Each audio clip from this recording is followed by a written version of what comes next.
नमस्ते, मैं हूं आपका दोस्त विजय विद्रोही। आप मुझसे जुड़ चुके हैं, इसके लिए आप सबका तहे दिल से शुक्रिया और अगले 6-7 मिनट आपसे जुड़े रहने की कोशिश करूंगा।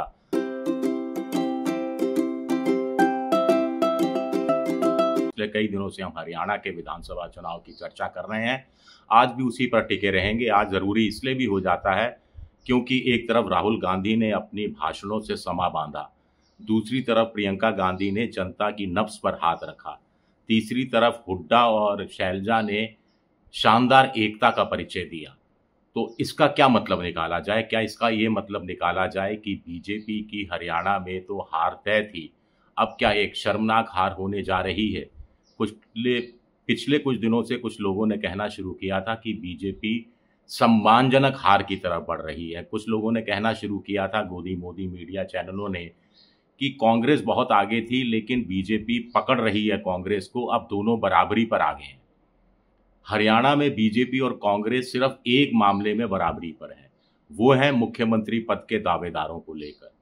हरियाणा में कांग्रेस के भी 3 मुख्य दावेदार हैं, भूपेंद्र सिंह हुड्डा है, कुमारी शैलजा है और सुरजेवाला है। और बीजेपी में भी 3 प्रमुख दावेदार हैं, नायब सिंह सैनी है, अनिल विज हैं और राव इंद्रजीत सिंह है।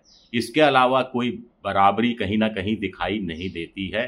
कांग्रेस कहीं आगे दिखाई देती है। बहुत सारे लोगों का कहना है कि बीजेपी ने पिछले कुछ दिनों में अपनी स्ट्रेटजी बदली है और इसी स्ट्रेटजी का तोड़ निकालने के लिए राहुल गांधी आज अपनी बहन और कुमारी शैलजा और भूपेंद्र हुड्डा और कांग्रेस के अन्य नेताओं के साथ रथ पर सवार हुए। विजय संकल्प रथ यात्रा इसको नाम दिया गया है, जो कि नायब सिंह सैनी के गढ़ में जाकर खत्म हुई।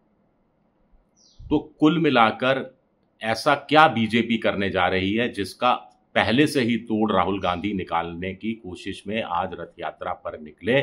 क्योंकि माना जा रहा था कि इतनी मेहनत पार्टी नहीं करेगी क्योंकि वो 50 से ज़्यादा सीटें तो ले ही रही है। अब कहानी दरअसल ये आ रही है कि बीजेपी ने खुद तो 89 सीटों पर उम्मीदवार खड़े किए हैं, एक स्थान उन्होंने गोपाल कांडा के लिए छोड़ दिया है।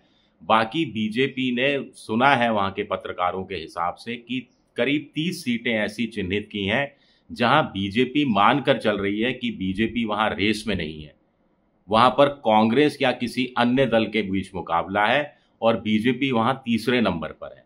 यानी 90 में से 30 सीटें, 1/3 सीटों पर तो बीजेपी सूत्रों के अनुसार खुद ही मान रही है कि वो कहीं मैदान में नहीं है। तो उनका मकसद यह है कि कांग्रेस बनाम अगर चौटाला और मायावती का गठबंधन वाली पार्टी है, अगर कांग्रेस बनाम दुष्यंत चौटाला और चंद्रशेखर रावण के गठबंधन वाली पार्टी है, अगर कांग्रेस बनाम निर्दलीय है या बागी है, भले ही वो बागी कांग्रेस का ही क्यों ना हो, भले ही वो बागी बीजेपी को दगाबाज बताते हुए चुनाव मैदान में क्यों ना उतरा हो, और कांग्रेस वर्सेस कहीं अगर आम आदमी पार्टी है तो वहां पर आम आदमी पार्टी को, निर्दलीय को, बागी को और छोटी पार्टियों के नेताओं को बढ़ावा दिया जाए, अपना वोट भी उनमें ट्रांसफ़र करने की कोशिश की जाए ताकि वो चुनाव जीत जाए। क्योंकि बीजेपी को तो तय हो गया है कि उन्होंने मान लिया है कि उनकी सीटें नहीं आ रही हैं। बहुत बहुत शानदार प्रदर्शन रहा बीजेपी का, तो 25 सीटें पर वो आ सकती है। आमतौर पर लोगों का कहना है कि 20 से नीचे टिकेंगी। तो बीजेपी अब जोड़ तोड़ की राजनीति में पूरी तरह से लग गई है और कहीं लग रहा है कि ये जो छोटी पार्टियां हैं वो कांग्रेस का वोट काट कर ले जाएं ताकि बीजेपी के लिए जीत की स्थिति बन जाए। कहीं लग रहा है कि बीजेपी को कि उनका उम्मीदवार, जैसे गोपाल कांडा के खिलाफ कांग्रेस का उम्मीदवार मजबूत था, बीजेपी वहां तीसरे चौथे नंबर पर थी, तो बीजेपी ने अपने आप को विड्रॉ कर लिया ताकि उसका वोटर गोपाल कांडा को वोट दे दे। तो इस तरह से सत्ता चुराने की कोशिश, सत्ता में डकैती डालने की कोशिश बीजेपी कर रही है। उसका ये प्रयोग कितना सफल होगा कहना मुश्किल है।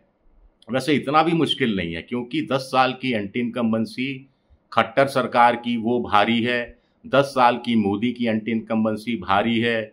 मोदी का नाम चल नहीं रहा है, चेहरा बिक नहीं रहा है, खट्टर का नाम पोस्टर से लेकर नारों तक से गायब है।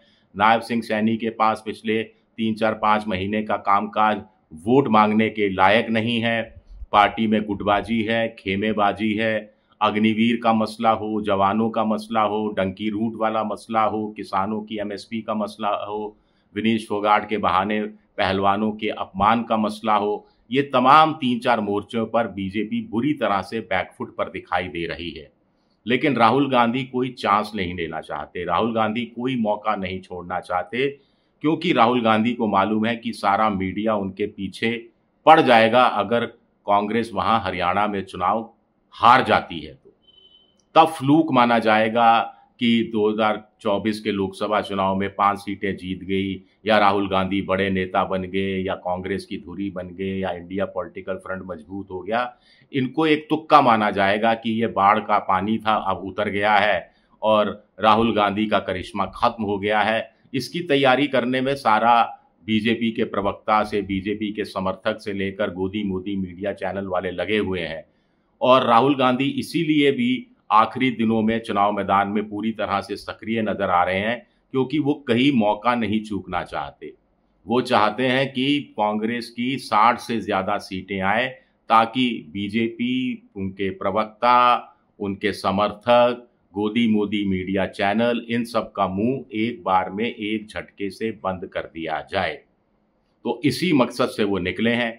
अब कागजों में देखा जाए तो देखिए 20-22-23% जाट हैं, 20-22 दलित हैं, ये पूरी तरह से कांग्रेस के साथ हैं, करीब ये 45% बैठते हैं। उसके बाद ओबीसी का थोड़ा सा वर्ग है, 2.5-3% मुसलमानों का वर्ग है, और दूसरी जातियां जहां भी हुड्डा ने टिकट दिए हैं खुलकर, चाहे ब्राह्मण हो, चाहे वैश्य समाज के लोग हों, तो वो जो मजबूत आधार बन रहा है कागजों में, इसको हकीकत में उतारना चाहते हैं राहुल गांधी। साथ ही साथ चाहते हैं कि कार्यकर्ता भी उसी जोश के साथ चुनाव मैदान में डटा रहे जब तक कि आखिरी वोट नहीं पड़ जाता, बूथ पर वो जाए। क्योंकि चुनाव में प्रचार करना एक अलग होता है, माहौल बनाना अलग होता है, लेकिन बूथ मैनेजमेंट जिस दिन वोटिंग होती है उस दिन बहुत सीरियसली काम करना पड़ता है।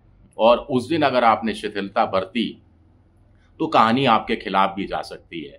हालांकि कांग्रेस के पक्ष में एक अच्छी बात है कि सरकारी कर्मचारी ओल्ड पेंशन स्कीम मांग रहे हैं, कांग्रेस ने इसका वादा किया है, और सरकारी कर्मचारी बीजेपी का साथ नहीं देने वाले चुनाव के बूथ के अंदर, ये कम से कम कांग्रेस आश्वस्त हो सकती है।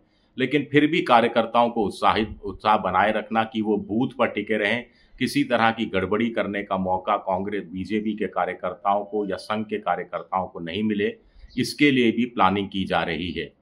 तो राहुल गांधी जानते हैं कि हरियाणा का चुनाव में अगर कांग्रेस 2/3 से जीतती है या उसके थोड़े कम अंतराल से भी जीतती है, तो राहुल गांधी का राजनीतिक कद और ज्यादा बढ़ जाएगा, और इसका हरियाणा का असर सीधे सीधे महाराष्ट्र पर पड़ेगा, सीधे सीधे झारखंड पर पड़ेगा, और इंडिया पॉलिटिकल फ्रंट मजबूत होगा। एनडीए में और ज्यादा दरारें आ सकती हैं, मोहन भागवत और नरेंद्र मोदी के बीच में दरारें चौड़ी हो सकती हैं, और जैसा पर्दे के पीछे कहानियां चल रही हैं नए अध्यक्ष को लेकर और बाकी तमाम चीजें जो चल रही हैं, उसमें संघ का हाथ थोड़ा सा और मजबूत हो जाएगा। तो कांग्रेस अगर जीतती है, राहुल गांधी अगर जीतते हैं, तो कहीं ना कहीं वो मोहन भागवत को भी मजबूत करते हुए नजर आएंगे। लेकिन मकसद तो नरेंद्र मोदी को डिगाना है, पहला मकसद तो यही है कांग्रेस का। शुक्रिया मेरा ये वीडियो देखने के लिए। पसंद आए तो लाइक कीजिए, सब्सक्राइब कीजिए, शेयर कीजिए। शुक्रिया, बहुत बहुत शुक्रिया।